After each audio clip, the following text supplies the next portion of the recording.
Hi, and thanks for stopping by. My name is Larry Weinstein, and I'm both a CPA and the founder of SolveMyTaxProblems.com. And today I wanted to address the question, what if I'm working with a revenue officer and we can't come to some type of agreement? If you're working with a revenue officer and you can't come to some type of agreement, then I think your first option should be always to go and ask to speak to their manager. You see, revenue officers always have managers, and of course their managers have managers. It's just kind of like corporate America.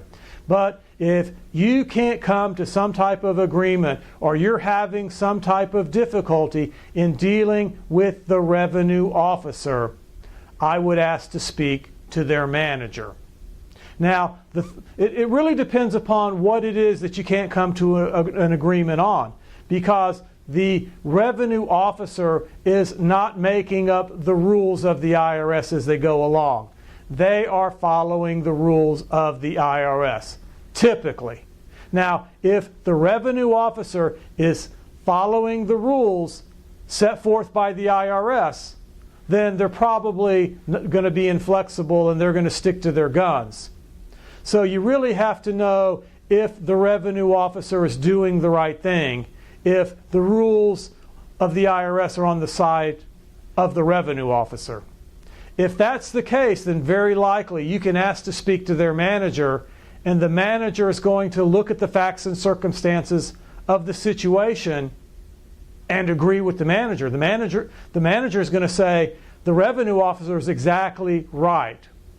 They are interpreting the rules and regulations. They are following the guidelines exactly the way that they're supposed to do. And they're not going to give you any relief. There have been some instances along the way where, believe it or not, I've had revenue officers that were not following the rules and regulations, the guidelines put forth by the IRS. They weren't following their own rules. As it turns out, I knew what the rules were. So when they would be inflexible, then I would take it up a notch. I would ask to speak to their manager, and I would suggest to them that what their revenue officer was doing was not according to IRS guidelines. And generally speaking, I'll get the revenue officer to be overridden by the manager. In other words, I would get what I wanted for my client. And it wasn't because I was a CPA and I do this for a living and I have any kind of magical connections. It was simply I was getting them to do their job correctly. So that's it for today, where we talk about what can I do when I have a revenue officer that I don't agree with.